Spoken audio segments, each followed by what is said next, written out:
Episodio número 3. Rey David, la reforma del corazón a pesar de las sombras, en Reflexiones de Reyes para tu reforma personal. Y si aún no eres parte del canal, suscríbete, así estarás enterado de los nuevos videos que iremos subiendo. ¿Qué tal, amigos, amiga? Bendiciones. Soy Francis, tu anfitrión en Reflexiones de Reyes para tu reforma personal. En innovalini.com sabemos que en cualquier reforma, incluso cuando algo sale mal, la clave es la capacidad de adaptación, la resiliencia y la voluntad de arreglar lo que se rompió para que la estructura final sea aún más fuerte. Y créeme, esa es una lección que he aprendido una y otra vez en mis más de 29 años de estudio bíblico hasta el día de hoy, julio del año 2025. Hoy vamos a sumergirnos en la vida de un hombre que, más que ningún otro rey, simboliza precisamente eso, el rey David. Un hombre, sí, con virtudes extraordinarias, pero también con fallas monumentales.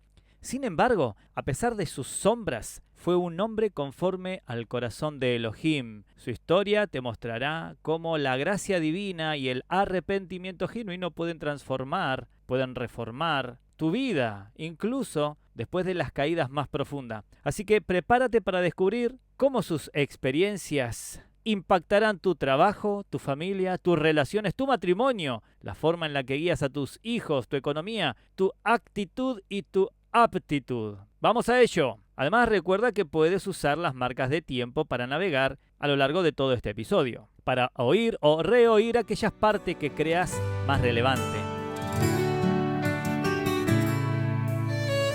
La vida de David es una de las más extensas y detalladas en la Biblia, abarcando gran parte de los libros de Primera y Segunda de Samuel, Primera de Crónicas y numerosos salmos que revelan su corazón. Nos centraremos en momentos clave. La primera porción bíblica será Primera de Samuel, capítulo 16, versículo 7. Dice así: Y Yahweh respondió a Samuel: No mires a su parecer, ni a lo grande de su estatura, porque yo lo desecho. Porque Yahweh no mira lo que mira el hombre, pues el hombre mira lo que está delante de sus ojos, pero Jehová mira el corazón. La siguiente porción bíblica la encontramos en 1 de Samuel, capítulo 17, desde el versículo 45 al 47. Dice así: Entonces dijo David al filisteo: Tú vienes a mí con espada y lanza y jabalina, mas yo vengo a ti en el nombre de Jehová de los ejércitos, el Elohim de los escuadrones de Israel, a quien tú has provocado. Jehová te entregará hoy en mi mano, y yo te venceré, y te cortaré la cabeza, y daré hoy los cuerpos de los filisteos a las aves del cielo y a las bestias de la tierra. Y toda la tierra sabrá que hay Elohim en Israel, y sabrá toda esta congregación que Jehová no salva con espada y con lanza, porque de Jehová es la batalla, y él os entregará en nuestras manos. La siguiente porción bíblica que vamos a leer se encuentra en 2 de Samuel, capítulo 5, versículo 4 y 5. Dice así: David tenía 30 años cuando comenzó a reinar, y reinó 40 años. En Hebrón reinó sobre Judá 7 años y 6 meses, y en Jerusalén reinó 33 años sobre todo Israel y Judá. La siguiente porción bíblica la tenemos en 2 de Samuel, capítulo 11, versículo 1 al 5. Dice así: Aconteció al año siguiente, en el tiempo que salen los reyes a la guerra, que David envió a Joab, y con él a sus siervos y a todo Israel, y destruyeron a los amonitas, y sitiaron a Rabá. Pero David se quedó en Jerusalén. Y sucedió un día, al caer la tarde, que se levantó David de su lecho, y se paseaba sobre el terrado de la casa real.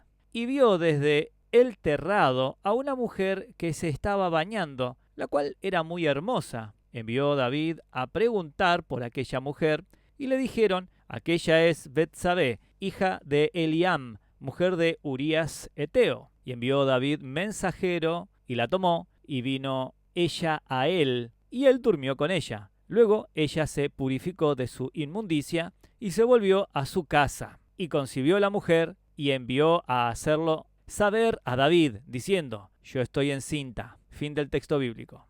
La siguiente porción bíblica la encontramos en 2 de Samuel, capítulo 12, versículo 13. Dice así: Entonces dijo David a Natán: Pequé contra Jehová. Y Natán dijo a David: También Jehová ha remitido tu pecado, no morirás. Fin del texto bíblico. La siguiente porción bíblica será en Salmos, capítulo 51, versículo 10 al 12. Dice así: Crea en mí, oh Elohim, un corazón limpio, y renueva un espíritu recto dentro de mí. No me eches desde delante de ti, y no quites de mí tu santo espíritu. Vuélveme el gozo de tu salvación, y espíritu noble me sustente.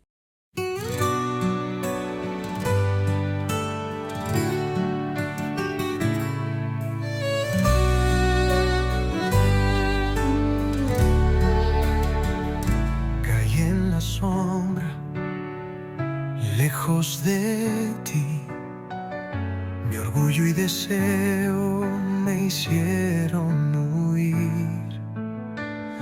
David en su trono también pecó, mas cuando Natán su alma tocó, con humildad profunda se postró. Mi rey de reyes no me dejó, su mano de gracia me levantó. Él es la roca, el fundamento, el Señor, mi reforma es su perdón, su inmenso amor. Reina por siempre en mi corazón.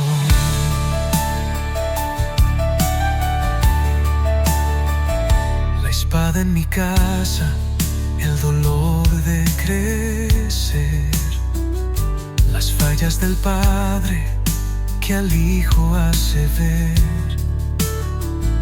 Mas de ese linaje surgió el Salvador, Yeshua el ungido, mi rey y pastor. Perfecto en su vida, murió por mi error. Mi rey de reyes no me dejó, su mano de gracia me levantó. Él es la roca, el fundamento, el Señor, mi reforma es su perdón, su inmenso amor. Rey de reyes, reina por siempre en mi corazón. Reina por siempre, Rey de reyes, reina en mi vida, transforma mis leyes. Amén.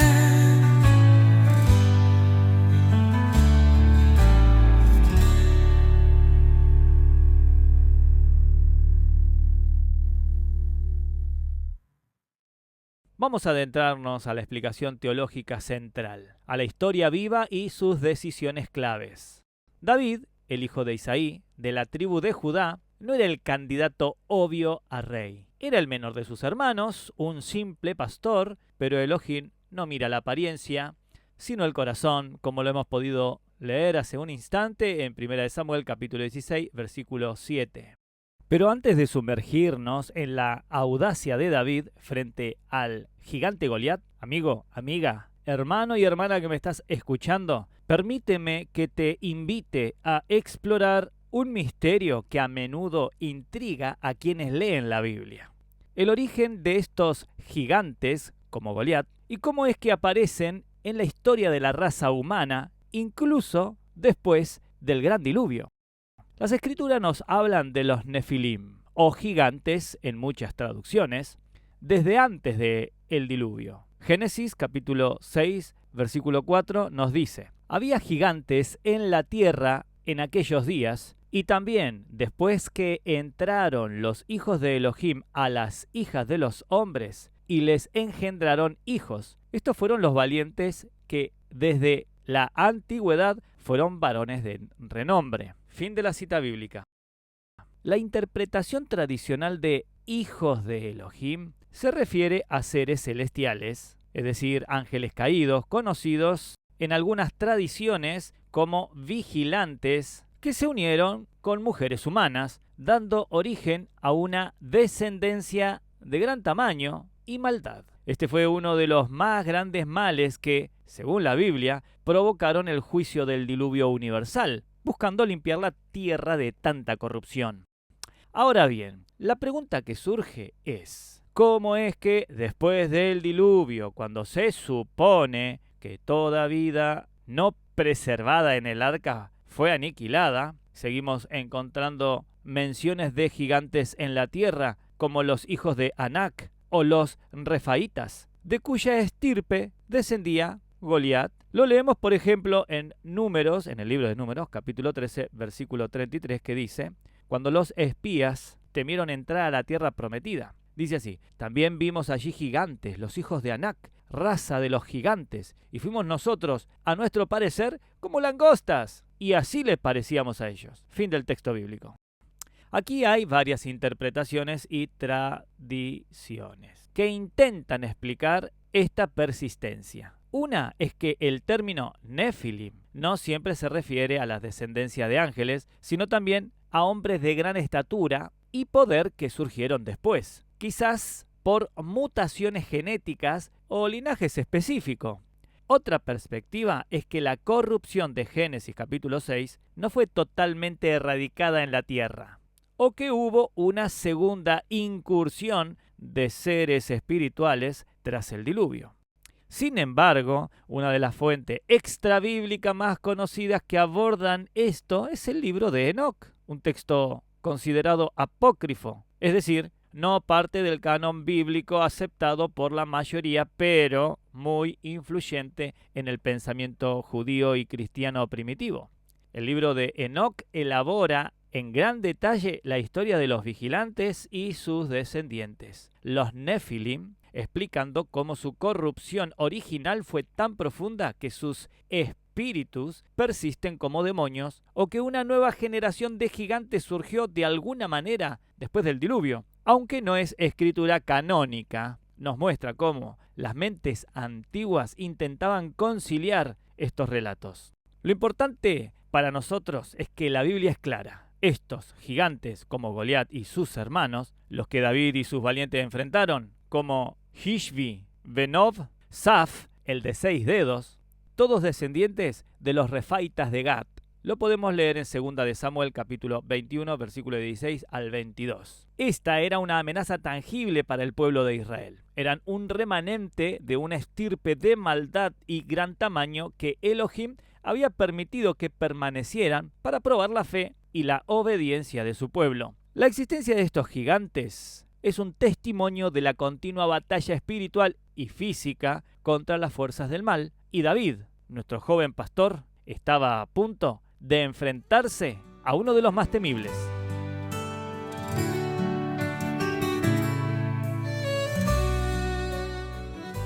Fue ungido por Samuel en su juventud, probablemente siendo un adolescente alrededor del año 1040 a.C.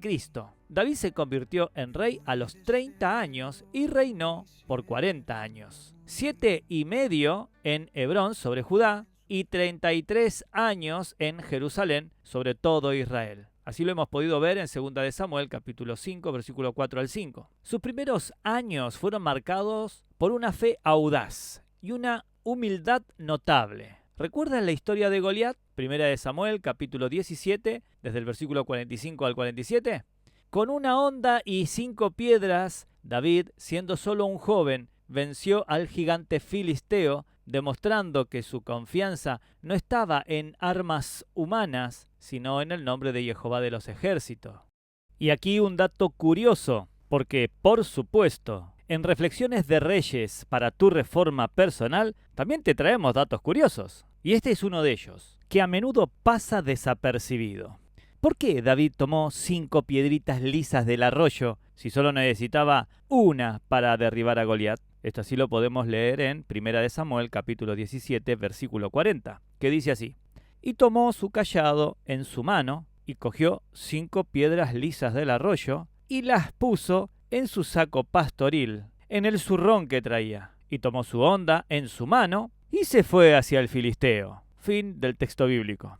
Primero, hablemos un poco de Goliat mismo. Su nombre en hebreo ha sido interpretado de varias maneras, incluyendo gigante o gran hombre, pero también podría derivar de una raíz que significa exilio o esplendor. Si es exilio, es irónico que este gigante, el orgullo de los filisteos, representara lo ajeno, lo que debía ser expulsado de la tierra de Israel.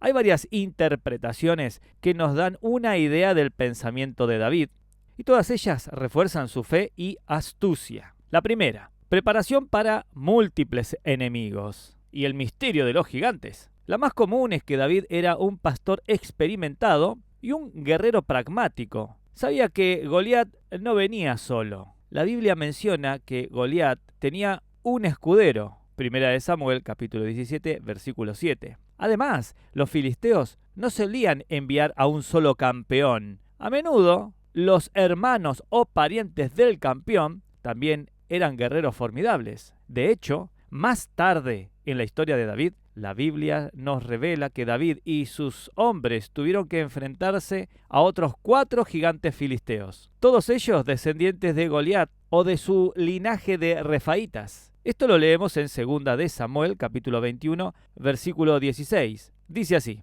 y Ishvi Benob, uno de los descendientes de los gigantes, cuya lanza pesaba 300 siclos de bronce, y quien estaba ceñido con una espada nueva, trató de matar a David. Fin del texto bíblico. También en 2 de Samuel, capítulo 21, versículo 18, dice así: después de esto, aconteció que hubo otra guerra en Gob contra los filisteos. Entonces, Sibecaí y Sutita mató a Saf, que era de los descendientes de los gigantes. Fin del texto bíblico. Y también en 2 de Samuel, capítulo 21, versículo 19, dice así: hubo otra vez guerra en Gob contra los filisteos, donde el Anán, hijo de Jeare Orejim de Belén, mató a Goliat Geteo, el asta de cuya lanza era como un rodillo de telar. Es importante aclarar que este Goliat Geteo que mató Eleanán no era el mismo Goliat que David había vencido, sino otro gigante de Gat, posiblemente su hermano o un descendiente con el mismo nombre o apodo, como lo clarifica Primera de Crónicas, capítulo 20, versículo 5, que dice: y volvió a haber guerra con los filisteos, y Eleanán, hijo de Jair, mató a Lahmi, hermano de Goliat Geteo, el asta de cuya lanza era como un rodillo de telar. Fin del texto bíblico. Finalmente, en 2 de Samuel, capítulo 21, versículo 20, dice así: después hubo otra guerra en Gat, donde había un hombre de grande estatura, el cual tenía 12 dedos en las manos y otros 12 en los pies, 24 en total. Y también era de los descendientes de los gigantes. Fin del texto bíblico. Así, David, con su sabiduría práctica, se preparó para la posibilidad de tener que enfrentarse no solo a Goliat, sino también a otros posibles campeones o parientes que pudieran intentar vengar a su líder. Segunda posible interpretación es confianza, pero con prudencia. No era falta de fe, sino una fe prudente. David confiaba plenamente en Elohim y que Elohim le daría la victoria con una sola piedra. Pero también era un guerrero que entendía la necesidad de estar preparado para cualquier eventualidad. No era una fe ciega que ignoraba la realidad, sino una fe que usaba la inteligencia y previsión que Elohim le había dado. La tercera interpretación es el simbolismo de la totalidad. Algunos teólogos ven en el número 5 un símbolo de la gracia de Elohim o la totalidad de la provisión divina. David no solo confiaba en una victoria, sino en la plenitud de la victoria que Elohim le daría. Incluso si eso significaba enfrentar a más de uno. Así que, amigo, la lección de estas 5 piedras no fue solo un detalle menor. Revela la combinación de una fe inquebrantable en Elohim, junto con la astucia, la preparación y la previsión de un joven pastor que se convertiría en uno de los más grandes reyes de Israel. Ahora, permíteme volar contigo un momento en la especulación y la alegoría, más allá de la explicación práctica que acabamos de ver. ¿Pudieron esas 5 piedras tener un significado más profundo, incluso profético, en el corazón o en la mente del joven David? El texto bíblico no lo dice explícitamente, pero podemos reflexionar sobre ello.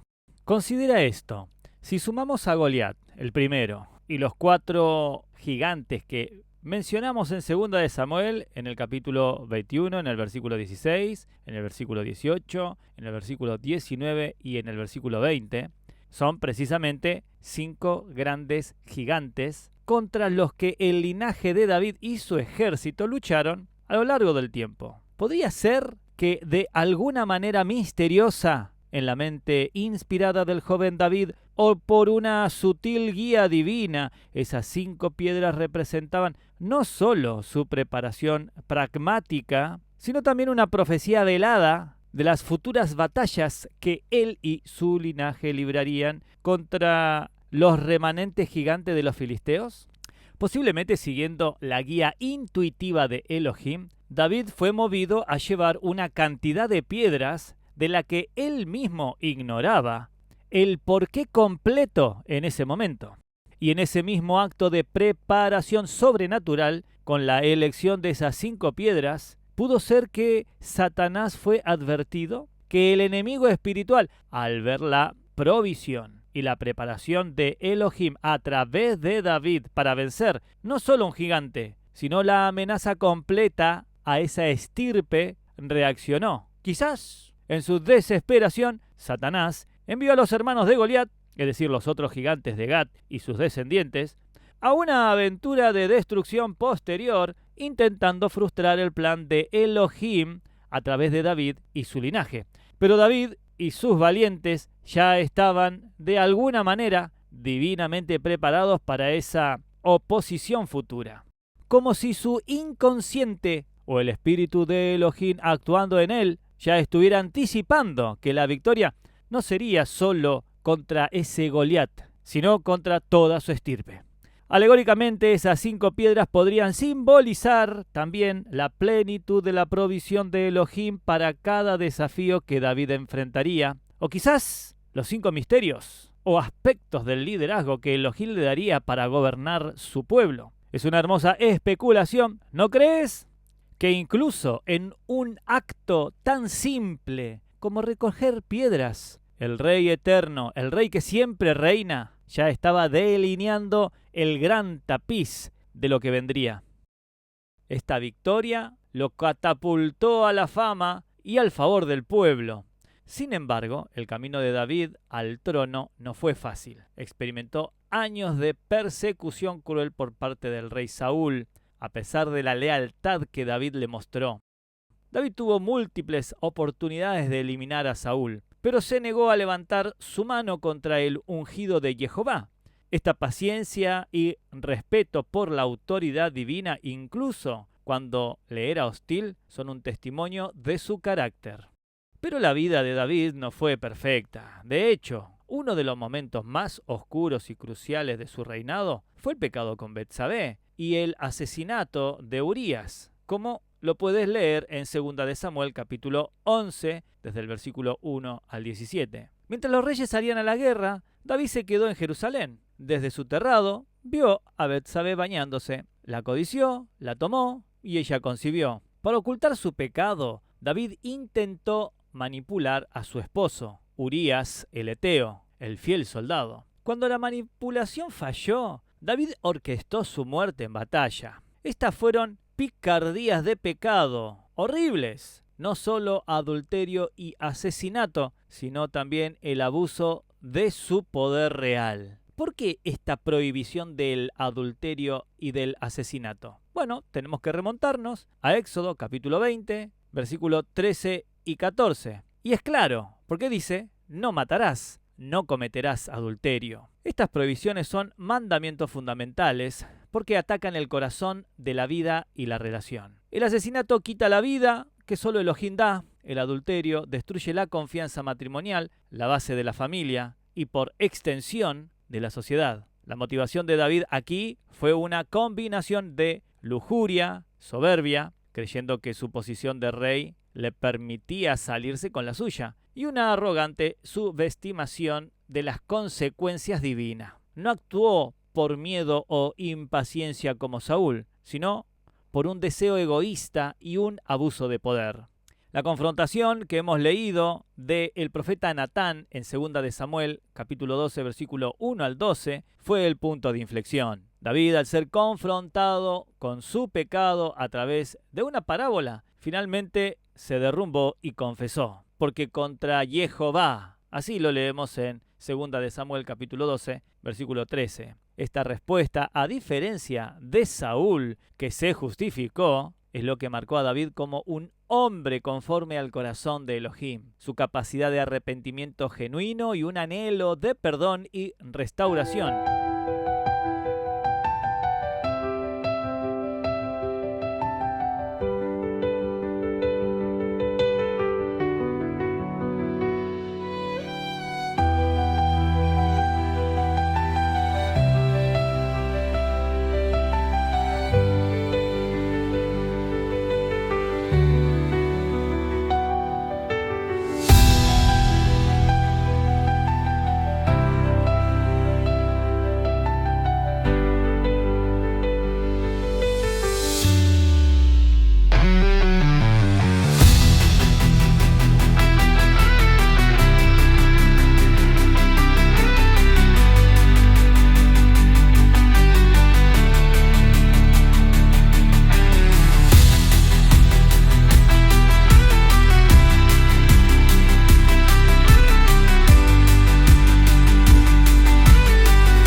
Aquí, amigo, amiga, hermano y hermana que me estás escuchando, se revela un rasgo del carácter de David que es de suma importancia para tu propia reforma personal. Su humildad y sumisión a Elohim, incluso cuando la corrección venía de un hombre. Piensa en la escena, en el palacio real de Jerusalén. David no era solo el rey, era David, el destructor de gigantes, el estratega militar que había unificado el reino, el amado hombre conforme al corazón de Elohim. Era el héroe nacional a quien el pueblo cantaba en contraste con Saúl. Saúl hirió a sus miles, David a sus 10.000. Lo recuerdas, ¿no? En 1 de Samuel, capítulo 18, versículo 7. Un líder que había conocido la persecución, que había ascendido desde la humildad del pastoreo hasta la cima del poder. Tenía a su disposición un ejército leal, toda la autoridad y el poder de un monarca absoluto. Nadie podía contradecirle sin temer por su vida. Sus caprichos podían ser ley. Y sin embargo, un solo hombre, el profeta Natán, se atrevió a presentarse ante él para confrontarlo directamente con su pecado. Imagina la tensión en la sala. Natán no tenía poder militar, ni riqueza, ni un trono. Era un ser humano, sí, pero su poder era de otra dimensión. La voz de Elohim mismo resonaba a través de él. Para Natán era un momento de inmensa presión psicológica. ¿Cómo se habla a un león en su propia guardia? ¿Un paso en falso? ¿Una palabra mal dicha? ¿Y su vida? ¿O al menos su ministerio? podía terminar. Él tenía que asumir la tremenda responsabilidad de hablar verdad a un hombre que podía cortarle la cabeza con un simple gesto. La valentía de Natán era, en sí misma, un acto de fe radical. Natán se presentó con una parábola. La encontramos en Samuel, capítulo 12, versículo 1 al 4. La historia de un hombre rico, con muchas ovejas, que toma la única ovejita de un hombre pobre para su banquete. Y David, con su sentido de justicia, se indignó, condenó al hombre rico, sin saber que la historia era un espejo de su propia transgresión. Y entonces, con una voz cargada de autoridad divina, Natán pronunció la sentencia, las palabras que debieron helarle la sangre a David. ¡Tú eres aquel hombre!, así como se menciona en 2 de Samuel capítulo 12, versículo 7. Muchos reyes en la historia hubieran ordenado la ejecución inmediata del profeta por insolencia o traición. Podíamos esperar una explosión de ira, una negación rotunda o un intento de manipular la situación. Pero David, a diferencia de otros reyes, mostró un carácter sumiso a Elohim. En un acto de profunda humildad, se derrumbó y confesó sin rodeo, sin excusa. Dijo, porque contra Jehová, lo recuerdas, ¿no? En 2 de Samuel, capítulo 12, versículo 13, contra Jehová. Él entendió que Natán no era solo un hombre, sino el representante directo de Elohim. Para David, la voz de Natán era la voz del Rey de Reyes, el Rey que siempre reina, así como lo hemos visto en el primer episodio de Reflexiones de Reyes para tu reforma personal. Esta capacidad de aceptar la corrección, incluso cuando venía de alguien de menor estatus social o militar, es lo que lo hizo un hombre conforme al corazón de Elohim. Contrasta esto con otros monarcas que analizamos en diferentes episodios de Reflexiones de Reyes para tu reforma personal. Por ejemplo, el rey Saúl, el episodio 2, cuando fue confrontado por el profeta Samuel por su desobediencia en el caso de los amalecitas, intentó justificarse, culpó al pueblo e incluso se aferró a Samuel para que no se fuera, mostrando más preocupación por su imagen que por su pecado. Así como lo puedes leer en 1 de Samuel capítulo 15 desde el versículo 24 hasta el versículo 30. Su orgullo le impidió aceptar la corrección. Más adelante, en el episodio 6, vemos al rey Jeroboam, el primer rey del reino del norte. Despreció la palabra del profeta que advirtió contra su idolatría e intentó detenerlo, solo para ver su mano secarse y su altar romperse. Así lo puedes ver en 1 de Reyes capítulo 13 desde el versículo 4 al 6. Incluso reyes como el rey Acab, en el episodio 5 de Reflexiones de Reyes para tu reforma personal, a pesar de ser confrontado repetidamente por Elías, se obstinó en su maldad. La grandeza de David no residió en su ausencia de pecado, sino en su disposición a someterse a la autoridad divina, expresada a través de su profeta. Su humildad le permitió ver más allá de la persona de Natán y reconocer la voz del Rey de Reyes que siempre reina. Esta es la esencia de una reforma personal verdadera, la capacidad de escuchar la verdad, aunque duela, y someterse a ella para ser transformado por Elohim. Las consecuencias, sin embargo, fueron dolorosas para él y su casa, incluyendo la muerte del hijo nacido de esa unión, la revuelta de Absalón y otros problemas familiares que lo acompañaron por el resto de su vida. David en su trono también pecó. Radiografía de un reinado, tus luces y sombras reflejadas, aquello positivo que más predominó. La fe inquebrantable en Elohim, su profunda dependencia del Señor en la batalla y en la vida diaria, evidenciada en los Salmos, su capacidad de arrepentimiento genuino, su búsqueda constante de la voluntad de Elohim, su habilidad para unificar y expandir el reino de Israel y su compromiso con la justicia en la mayoría de su reinado. Ok, hablemos de aquellas cosas negativas que más predominó. Pues el pecado de adulterio y asesinato con Betsabé y Urías, su posterior descuido en la disciplina de sus hijos, lo que llevó a las tragedias familiares y el censo desobediente que trajo plaga sobre Israel. Hablando sobre las picardías de pecado, lo que llevó a la derrota, o posiblemente grandes consecuencias. Su mayor picardía de pecado fue la combinación de lujuria y abuso de poder.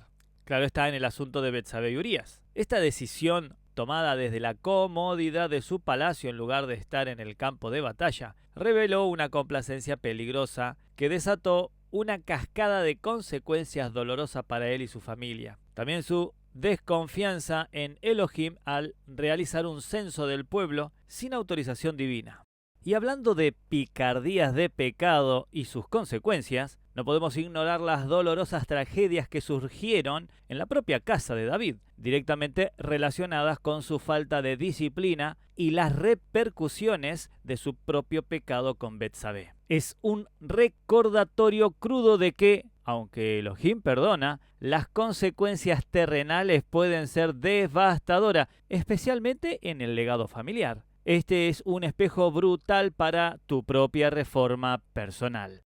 La Biblia nos relata un episodio oscuro que involucra a sus hijos. Amnón, el primogénito de David, hijo de Ahinoam de Jezreel, se obsesionó con su media hermana Tamar, hija de David, y Maaca. Maaca era una princesa de Gesur, una región aramea.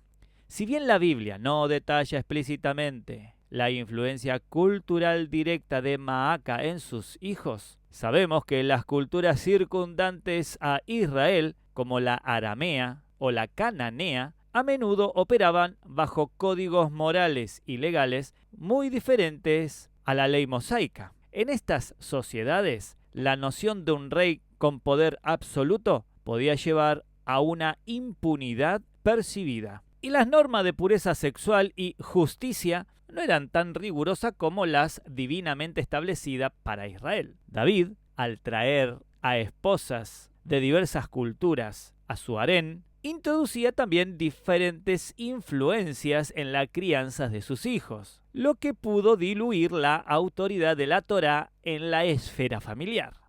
Amnón, con un corazón lleno de lujuria descontrolada y una mentalidad de derecho, quizás al ser el primogénito, sentía que podía tomar lo que quisiera, y con la astuta pero perversa asesoría de su primo, Jonadab, un hombre astuto y manipulador, engañó a Tamar para que lo visitara. La estrategia de Jonadab fue maquiavélica: simular la enfermedad para que Tamar lo atendiera y así lograr su objetivo. Y allí, en la aparente privacidad de la casa, Amnón violó a su media hermana. Esto así lo puedes leer en 2 de Samuel, capítulo 13, versículo 14. Dice así el texto bíblico: Mas él no la quiso oír, sino que, pudiéndola más, la forzó y se acostó con ella. Fin del texto bíblico. Este acto fue una abominación abominable en Israel, una transgresión directa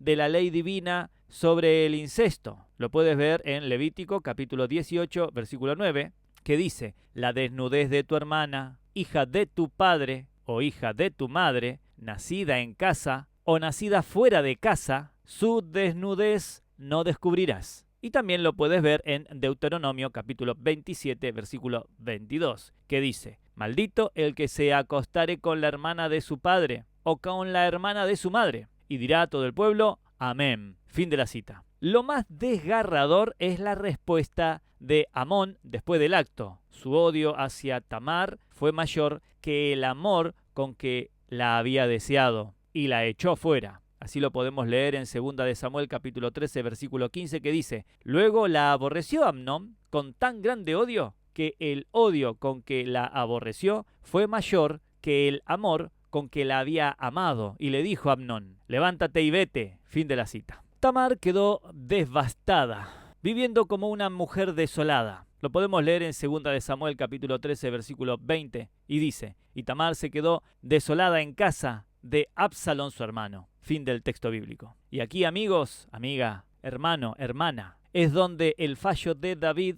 es un eco de su propio pecado. La Biblia nos dice que David se enteró de esto y se enojó mucho. Mira, leámoslo en 2 de Samuel capítulo 13, versículo 21. Dice así: y se enteró el rey David de estas cosas y se enojó en gran manera. Claro.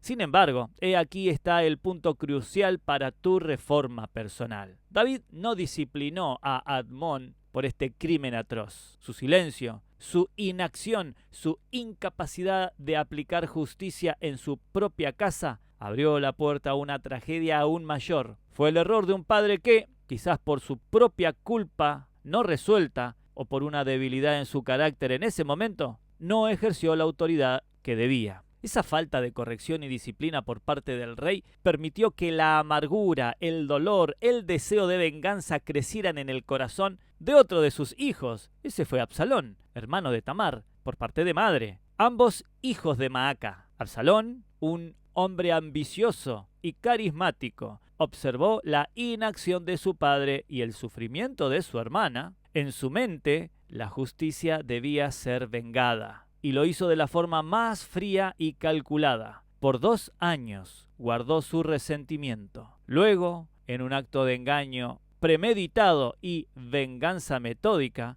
Absalón invitó a todos los hijos del rey, incluyendo a Amnón, a una fiesta de esquila de ovejas. En medio de la celebración, cuando Amnón estaba ebrio y desprevenido, Absalón orquestó su asesinato. Esto lo puedes ver en 2 de Samuel capítulo 13, versículos 28 y 29, que dice así: entonces Absalón mandó a sus criados diciendo: mirad ahora, cuando el corazón de Amnón esté alegre por el vino, y en cuanto yo os diga, herid a Amnón, entonces matadlo. No temáis, pues yo os lo he mandado. Esforzaos y sed valientes. Y los criados de Absalón hicieron con Amnón como Absalón lo había mandado. Entonces se levantaron todos los hijos del rey, montado cada uno en su mula, y huyeron. Absalón, con una psicología vengativa y un impulso de poder, no solo buscó la justicia para su hermana, sino que también eliminó a un rival por el trono.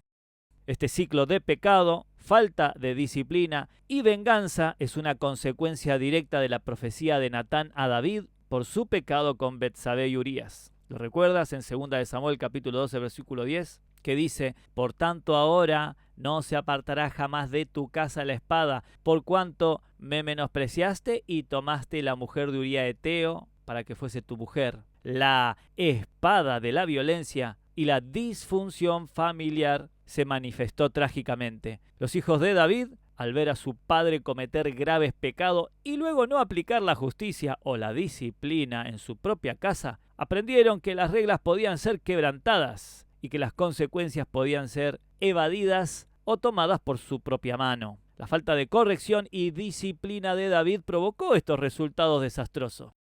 Amigo, amiga, hermano, hermana que me escuchas, esta es una radiografía profunda de la vida oscura que a veces llevamos o repetimos en nuestros hogares. Nosotros, como esos hermanos, hijos de David, podemos ser consumidos por la lujuria o la venganza si no confrontamos nuestros corazones. Y nosotros, como David, podemos cometer el grave error de no corregir a tiempo, de no aplicar una disciplina amorosa y justa a nuestros propios hijos, o de permitir que las influencias culturales de nuestros matrimonios, de nuestras familias, del contexto o del entorno o alianzas, como las mujeres extranjeras de Salomón, que veremos en el episodio 4 de Reflexiones de Reyes para tu reforma personal, corrompan nuestros principios. La Escritura nos evidencia que, aunque Elohim nos perdona nuestros pecados, nosotros ahora debemos cuidar por el estado de nuestras ovejas, es decir, nuestros hijos, y por el ambiente moral y espiritual que creamos en nuestro hogar. Amigo, amiga, hermano, hermana que me estás escuchando, la profecía de Natán a David tras su pecado con Betsabé y Urías fue terrible y se cumplió al pie de la letra. Dice así: por tanto, ahora no se apartará jamás de tu casa la espada, por cuanto me menospreciaste y tomaste la mujer de Urías Eteo para que fuese tu mujer. Así lo puedes leer en 2 de Samuel capítulo 12 versículo 10. Esta espada representó una cadena de tragedias y disfunción que asolaron la casa de David. Aquí te lo detallo sin dejar ni uno solo de los acontecimientos negativos que se desencadenaron directamente o se vieron exacerbados por su grave transgresión y su posterior falta de disciplina. El primero, la muerte del hijo recién nacido. El primer y más inmediato castigo fue la muerte del hijo nacido de la unión ilícita de David y Betsabé. En 2 de Samuel capítulo 12 versículo 18. Dice así el texto bíblico: y al séptimo día murió el niño, y los siervos de David temían hacerle saber que el niño había muerto, diciendo: cuando el niño aún vivía, le hablábamos, y no quería oír nuestra voz. ¿Cuánto más se afligirá si le decimos que el niño ha muerto? Este fue un golpe devastador para David, una señal clara de la gravedad de su pecado a los ojos de Elohim. El segundo, la violación de Tamar por Amnón. Como hemos explorado en el segmento anterior, Amnón, el primogénito de David, violó a su media hermana Tamar. Este acto de crueldad fue el inicio de una cascada de eventos trágicos. Así lo podemos leer en 2 de Samuel capítulo 13, versículo 14, que dice: mas él no la quiso oír, sino que pudiéndola más, la forzó y se acostó con ella. La falta de acción de David, al no juzgar y disciplinar severamente a Amnón, abrió la puerta a la venganza. Y tenemos el punto 3, el asesinato de Amnón por Absalón. 2 años después de la violación de Tamar, Absalón, su hermano de madre, tomó venganza por su cuenta, asesinando a Amnón durante una fiesta de esquilada de ovejas. Lo recuerda, lo hemos leído en 2 de Samuel capítulo 13, desde el versículo 28 al 29, que dice: entonces Absalón mandó a sus criados diciendo: mirad ahora, cuando el corazón de Amnón esté alegre por el vino, y en cuanto yo os diga, herir a Amnón, entonces y matadle. Y los criados de Absalón hirieron, así como se lo dijo Absalón, hirieron a Amnón, porque así se los había mandado. Entonces se levantaron todos los hijos del rey y montaron cada uno en su mula y huyeron. Fin del texto bíblico. Este fue un asesinato premeditado, que no solo eliminó al primogénito de David, sino que también inició el distanciamiento y la rebelión de Absalón. El 4. El exilio de Absalón. Tras el asesinato de Amnón, Absalón huyó y permaneció en exilio durante 3 años en Gesur, la tierra de su abuelo materno. Así lo podemos leer en 2 de Samuel capítulo 13, versículo 38. Dice así: así Absalón huyó y se fue a Gesur y estuvo allá 3 años. Y David lloraba todos los días por su hijo. Fin del texto bíblico. Este exilio tensó aún más la relación padre-hijo. El quinto es la rebelión de Absalón y la huida de David. Al regresar del exilio después de una trama contra su padre, Absalón montó una rebelión masiva que obligó a David a huir de Jerusalén, dejando su palacio y sus concubinas a la merced de Absalón. Vamos a leerlo en 2 de Samuel capítulo 15, versículo 13 al 14. Dice: y vino un mensajero a David diciendo: el corazón de todo Israel se ha ido tras Absalón. Entonces David dijo a todos sus siervos que estaban con él en Jerusalén: levantaos y huyamos, porque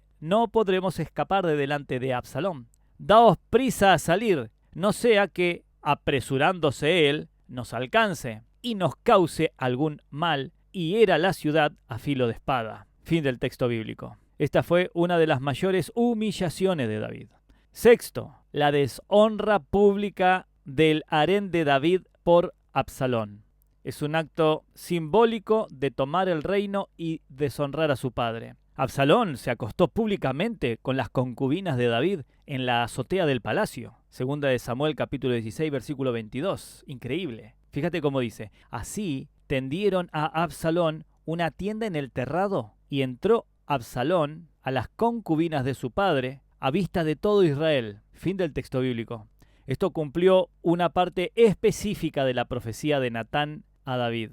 7. La muerte de Absalón. La rebelión culminó en una batalla donde Absalón murió trágicamente, colgado por sus cabellos en un árbol y rematado por Joab y sus hombres. 2 de Samuel capítulo 18, versículo 14 al 15, lo describe de esta manera: y Joab tomó 3 dardos en su mano y los clavó en el corazón de Absalón, quien estaba aún vivo en medio de la encina. Y 10 jóvenes escuderos de Joab rodearon e hirieron a Absalón y acabaron de matarle.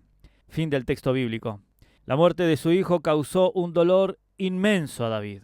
8. La rebelión de Seba. Seba, hijo de Bicri. Justo después de la derrota de Absalón, estalló otra rebelión menor liderada por Seba, un benjaminita, lo que demostró la inestabilidad continua del reino y la fragilidad de la unidad tras la caída de David. Segunda de Samuel, capítulo 20, versículo 1 al 2. Dice así: aconteció que estaba allí un hombre perverso que se llamaba Seba, hijo de Bicri, benjaminita, el cual tocó la trompeta y dijo: no tenemos nosotros parte en David, ni heredad en el hijo de Isaí. Cada uno a sus tiendas, Israel. Así, los de Israel abandonaron a David, siguiendo a Seba, hijo de Bicri. Mas los de Judá siguieron a su rey desde el Jordán hasta Jerusalén. Fin del texto bíblico. 9. La plaga por el censo ilegal de David. Aunque no es una trama familiar, el pecado de David al realizar un censo del pueblo sin la autorización de Elohim trajo una plaga devastadora sobre Israel. Leámoslo en 2 de Samuel capítulo 24 versículo 15. Dice así: así Jehová envió la peste sobre Israel desde la mañana hasta el tiempo señalado, y murieron del pueblo desde Dan hasta Beerseba 70.000 hombres. Fin del texto bíblico. Este fue otro recordatorio de las consecuencias de sus acciones, incluso en el final de su reinado. 10. La conspiración de Adonías. En la vejez de David, su hijo Adonías, otro de sus primogénitos después de Abnón y Absalón, intentó usurpar el trono antes de que David designara a Salomón. Primera de Reyes, capítulo 1, versículo 5, dice así: entonces Adonías, hijo de Agit, se enalteció diciendo: yo reinaré. Y se hizo de carros y de gente de a caballo, y de 50 hombres que corrieran delante de él. Aunque fue frustrado, mostró la continua ambición y conflicto dentro de la familia real.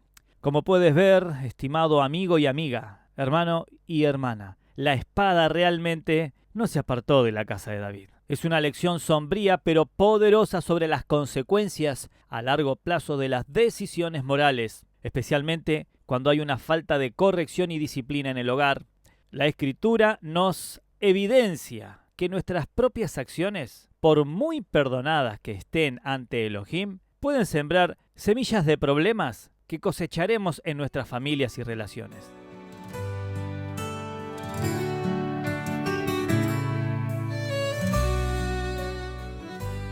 Enseñanza inculcada a sus hijos, tanto positivas como negativas. David inculcó a sus hijos en el amor por Elohim, la importancia del templo y la adoración y el valor del liderazgo. Su hijo Salomón heredó sabiduría. Sin embargo, su fracaso en disciplinar el comportamiento de sus hijos, como Amnón y Absalón, y las intrigas palaciegas que permitieron, llevaron a un legado negativo de disfunción familiar, rebeldía y violencia entre sus propios hijos.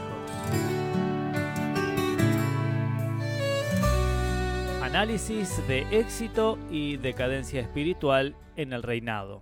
Cosas que llevaron al éxito. Ok. Su corazón devoto a Elohim, su fe audaz frente a Goliat, su liderazgo valiente y estratégico como guerrero, su habilidad para unir a las tribus de Israel y establecer a Jerusalén como capital, su profundo arrepentimiento tras el pecado y su compromiso con la adoración a Jehová. Fue el rey que, de manera más profunda, sentó las bases para el reino mesiánico. ¿Y qué de aquellas cosas que llevaron a la decadencia espiritual a este reino? Claro, la complacencia y la ociosidad que llevaron a su pecado con Betsabé, al no estar en la guerra con sus hombres, el abuso de poder y el descuido en la disciplina familiar. Estas fallas no le quitaron el reino, por la gracia del pacto de Elohim con él, pero sí trajeron amargas consecuencias personales y familiares, y una serie de rebeliones que desestabilizaron su gobierno en sus últimos años.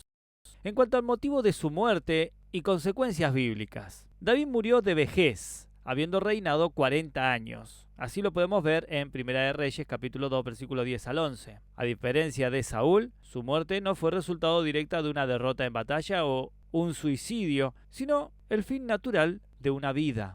Sin embargo, las advertencias divinas que recibió por su pecado con Betsabé y Urías, donde Natán le profetizó que la espada no se apartaría de su casa, como se ve en 2 de Samuel capítulo 12 versículo 10, se cumplieron trágicamente en la violencia familiar y las rebeliones de sus propios hijos. Esto demostró que, aunque su pecado fue perdonado, las consecuencias terrenales eran inevitables. Su vida, no obstante, terminó con un legado de preparación para la construcción del templo y la consolidación del reino de Israel, un testimonio de la gracia que lo sostuvo a pesar de sus fallas.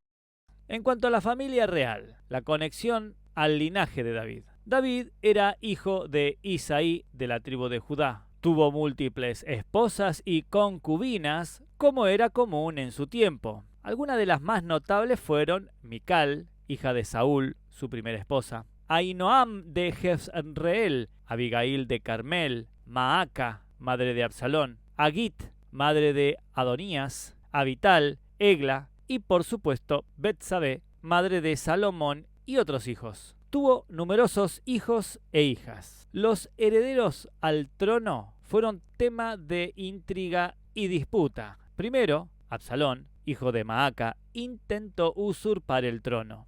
Luego Adonías, hijo de Agit, se proclamó rey.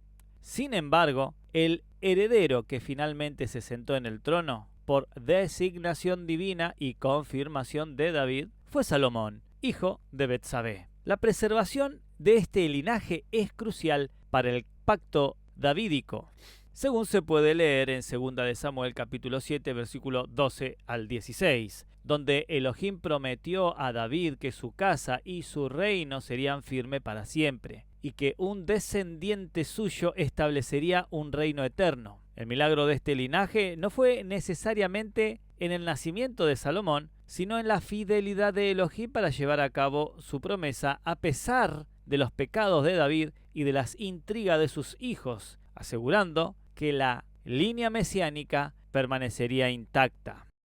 En cuanto al porcentaje de obediencia a la palabra de Elohim, podríamos estimar el porcentaje de obediencia de David en un 75 a un 80%. Y era generalmente constante en su corazón, aunque con fallas catastróficas. Su obediencia se caracterizó por una profunda búsqueda de Elohim y su voluntad en casi todas las decisiones importantes. Ejemplo, consultar a Elohim antes de la batalla, traer el arca de Jerusalén. Sin embargo, sus grandes pecados con Betsabé y Urías y el censo fueron devastaciones graves y deliberadas. Lo que lo mantuvo, conforme al corazón de Elohim, no fue una obediencia perfecta, sino un corazón que se arrepentía genuinamente y volvía a buscar la voluntad de Elohim después de pecar. En este sentido, su obediencia no fue impecable, pero su actitud hacia la obediencia y el arrepentimiento sí lo fue. La vida del rey David es quizás más que ninguna otra la demostración profética más clara y poderosa de la necesidad y la gloria de Yeshua como el rey perfecto. David fue un hombre conforme al corazón de Elohim, un guerrero, un pastor, un poeta, un líder, pero también un pecador. Sus triunfos militares y su reinado justo apunta a Yeshua como el verdadero y como el verdadero rey que unifica a su pueblo y establece un reino de paz y justicia. Esta nota la podemos tener en Isaías capítulo 9, versículos 6 al 7. Sus salmos, llenos de alabanza y clamor, reflejan el corazón de un adorador que prefigura a Yeshua como el verdadero adorador del Padre. Pero crucialmente, los pecados de David, el adulterio, el asesinato, revelan su profunda necesidad de un salvador, un libertador. David no pudo salvarse a sí mismo de las consecuencias de sus errores. Solo la gracia de Elohim pudo restaurarlo. Yeshua, el verdadero hijo de David, es el único que no tuvo pecado. Así lo hemos leído en Hebreos capítulo 4, versículo 15. El rey que no abusó de su poder, sino que lo usó para servir. Él es el rey cuya muerte no fue por sus propios pecados, sino por los nuestros, y cuya resurrección asegura un reinado eterno sin mancha ni fin.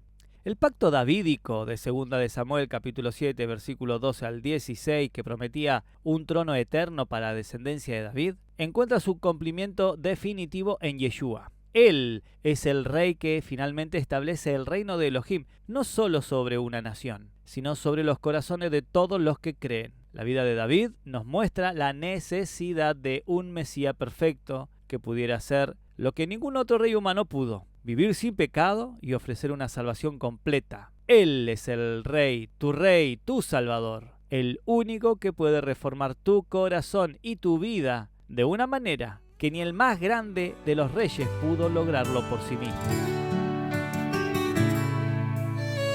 Amigo, amiga, hermano, hermana, después de haber explorado las profundas sombras que cayeron sobre la casa de David, permíteme que te invite a un ejercicio de la imaginación. ¿Qué hubiera pasado si David, ese hombre conforme al corazón de Elohim, no hubiera caído en el pecado con Betsabé y Urías? ¿Cómo habría continuado su glorioso reinado si esa espada no se hubiera alzado sobre su casa? Imagínate un tapiz diferente, un cuento alternativo, una alegoría de lo que pudo haber sido. En este reino ideal, David, el rey, pastor y guerrero, habría mantenido su mirada fija en Elohim. Nunca habría visto a Betsabé bañándose, porque habría estado en la batalla con sus hombres liderando con integridad y sin distracción. Su hogar habría sido un faro de rectitud. Amnón, el primogénito, habría crecido no con la semilla de la lujuria descontrolada, sino imitando la devoción de su padre. Quizás, y solo quizás, David,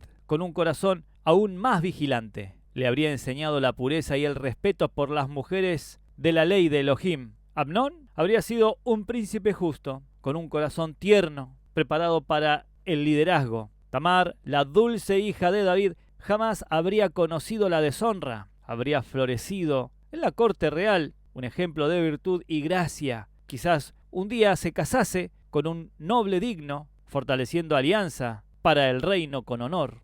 Y Absalón, ese príncipe carismático, de largo y sedoso cabello, nunca habría tenido la causa para su amargura. Al no existir la injusticia contra Tamar, no habría habido la necesidad de venganza. Absalón, con su innegable atractivo y talento para ganarse el favor del pueblo, habría sido un consejero leal para su padre, un embajador de paz, usando su carisma para unir a las tribus, no para dividirlas. Su energía y ambición se habría canalizado hacia la expansión justa del reino y la alabanza a Elohim, convirtiéndose en un segundo al mando invaluable. El legado de David habría sido una unidad inquebrantable.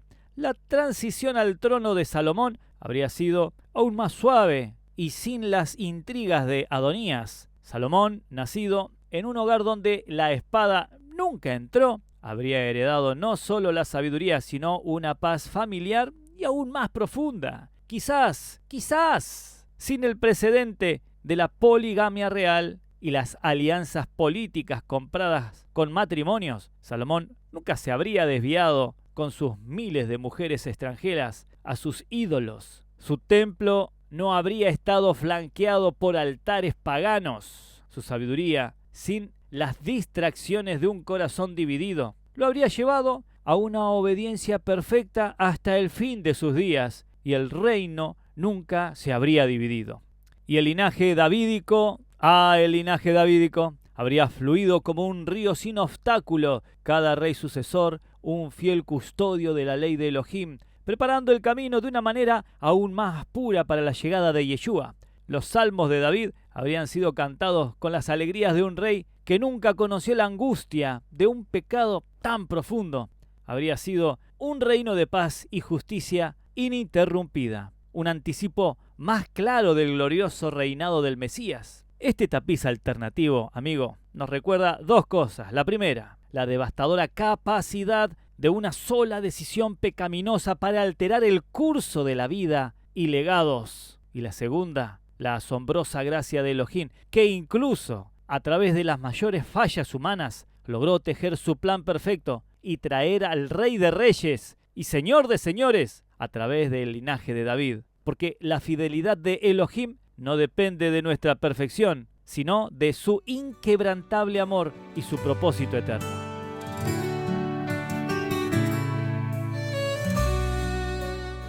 El perfil psicológico y PNL que tuvo David es el siguiente. En cuanto al perfil psicológico, David era un hombre de intensas pasiones, profunda devoción a Elohim, lealtad inquebrantable a sus amigos, aquí tenemos a Jonathan, y también, lamentablemente, una capacidad para la lujuria y la venganza. Mostró gran resiliencia frente a la adversidad, a la persecución de Saúl, ¿lo recuerdas? Una gran audacia y valentía. ¿Te acuerdas cuando se enfrentó a Goliat? Y una capacidad de liderazgo inspiradora. Sin embargo, también mostró momentos de complacencia, quedarse en casa durante la guerra y tendencia a la manipulación para cubrir sus errores. Su capacidad de arrepentimiento profundo y público es un rasgo definitivo y poderoso de su personalidad.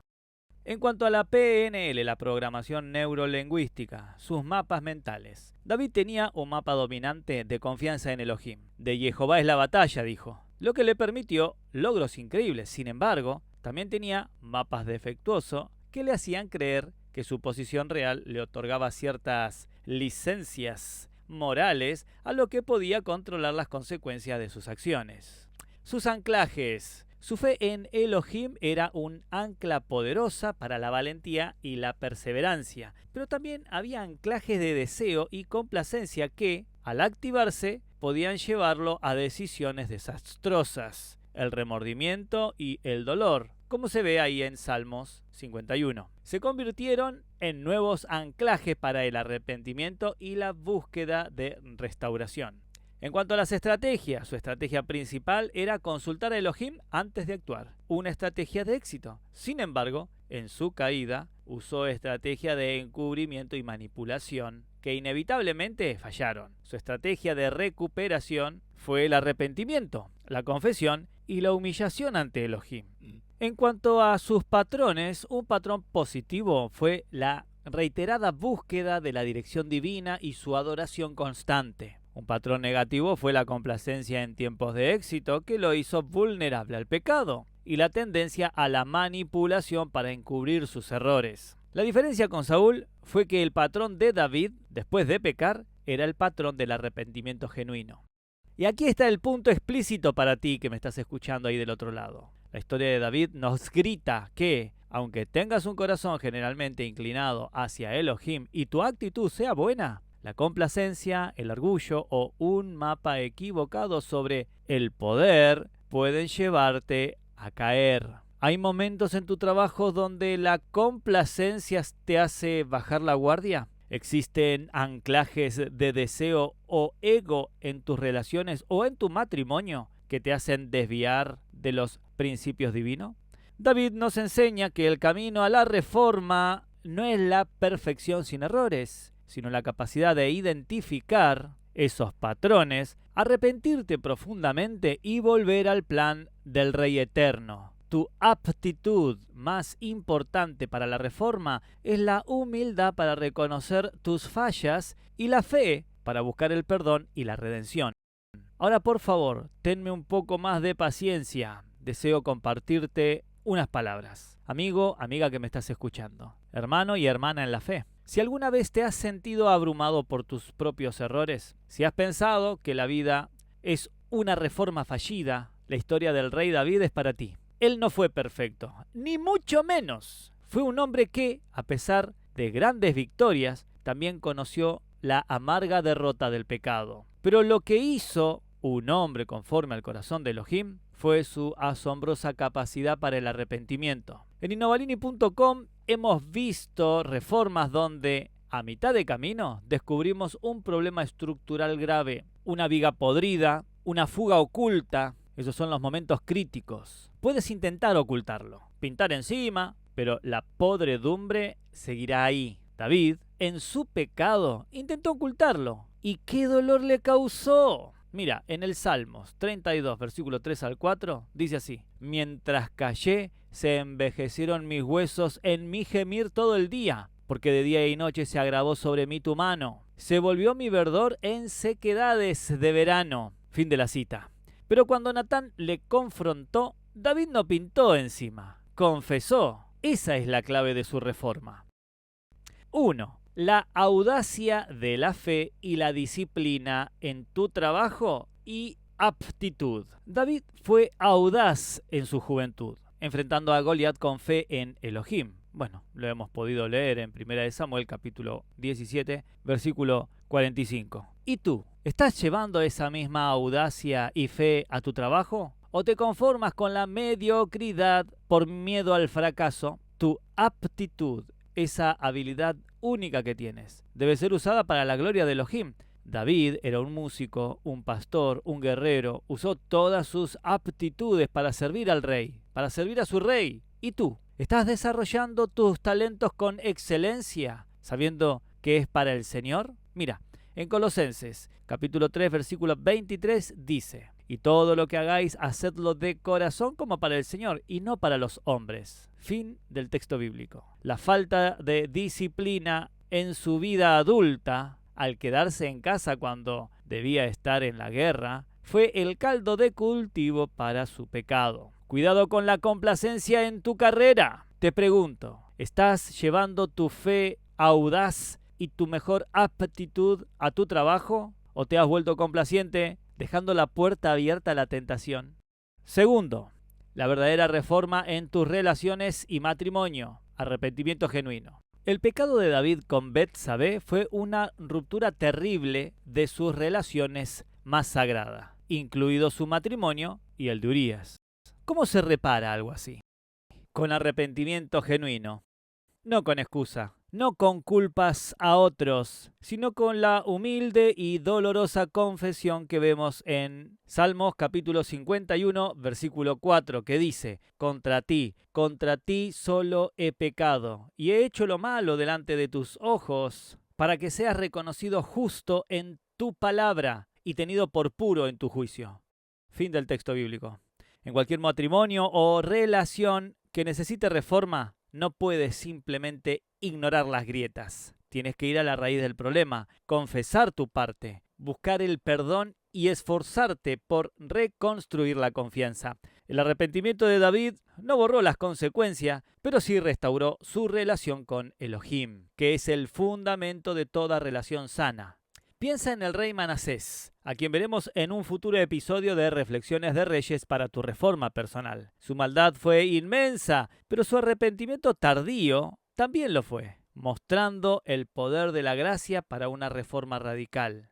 La pregunta para ti: ¿qué grietas hay en tus relaciones o en tu matrimonio que necesitan un arrepentimiento genuino y no solo un parche superficial?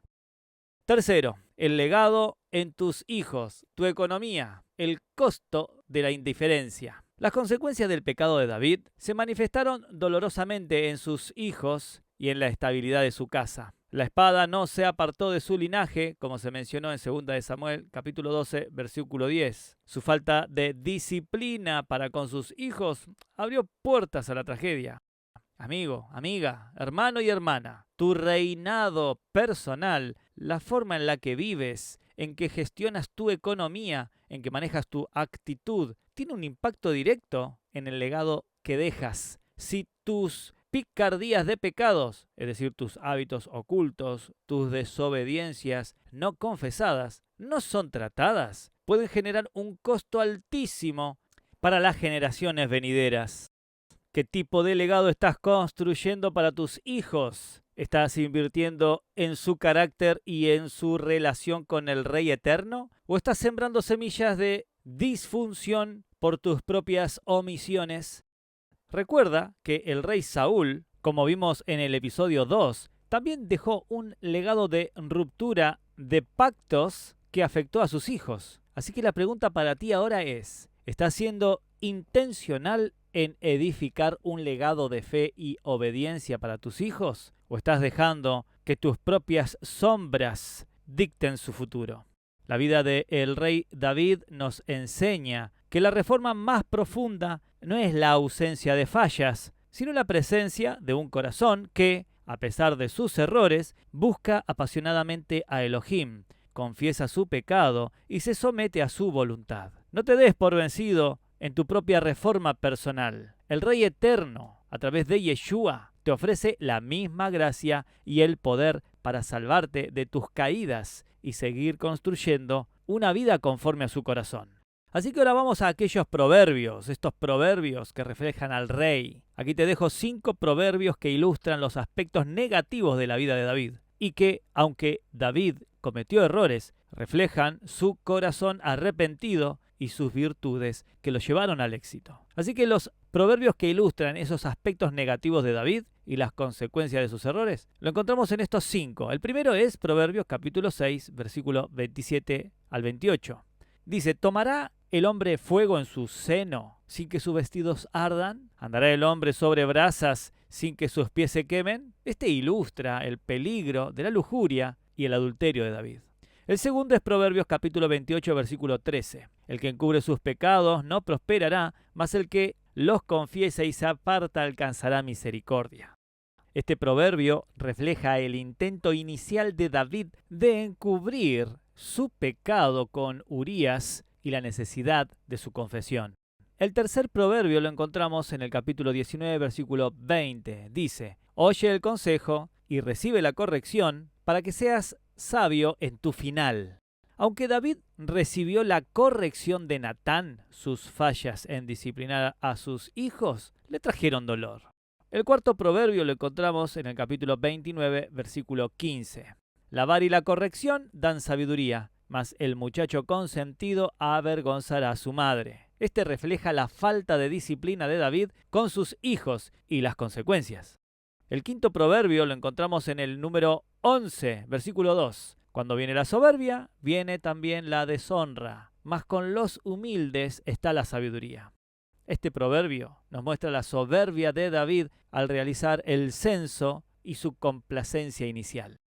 Ahora quiero compartirte esos 5 proverbios que ilustran los aspectos positivos y el arrepentimiento de David. El primero lo tenemos en Proverbios capítulo 3, versículo 7. Dice así, no seas sabio en tu propia opinión, teme a Jehová y apártate del mal. Aquí David, a pesar de su poder, temió a Jehová y se apartó del mal tras la confrontación de Natán. El segundo proverbio lo encontramos en el capítulo 16, versículo 9. Dice, el corazón del hombre piensa su camino, mas Jehová endereza sus pasos. Aquí, aunque David planeó su pecado, Elohim lo confrontó y enderezó su camino a través del arrepentimiento. El tercer proverbio que quiero compartirte se encuentra en el capítulo 24, versículo 16. Dice así, porque 7 veces cae el justo y vuelve a levantarse, mas los impíos caerán en el mal. Fin de la cita. David cayó, pero se levantó una y otra vez por la gracia y su arrepentimiento.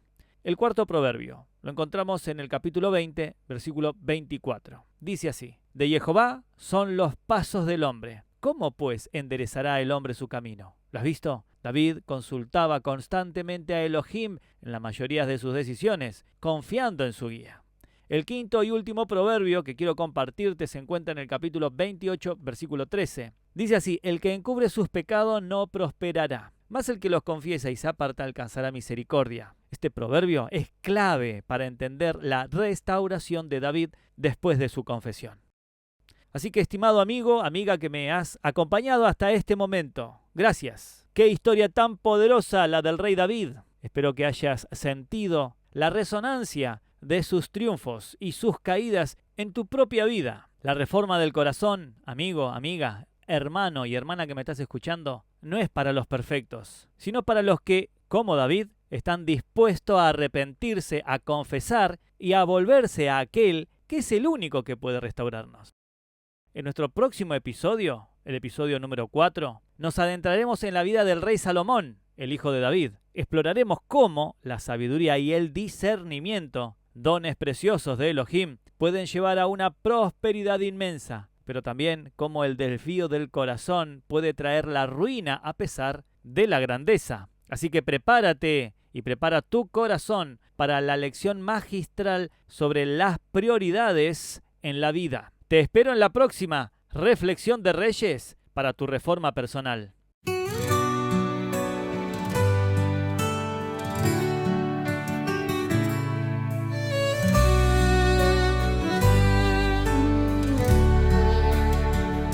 Caí en la sombra, lejos de ti. Mi orgullo y deseo me hicieron huir. David en su trono también pecó, mas cuando Natán su alma tocó, con humildad profunda se postró. Mi rey de reyes no me dejó, su mano de gracia me levantó. Él es la roca, el fundamento, el Señor. Mi reforma es su perdón, su inmenso amor. Rey de reyes, reina por siempre en mi corazón.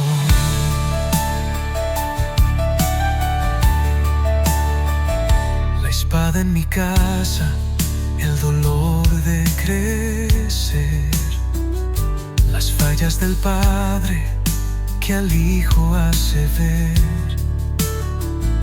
Mas de ese linaje surgió el Salvador,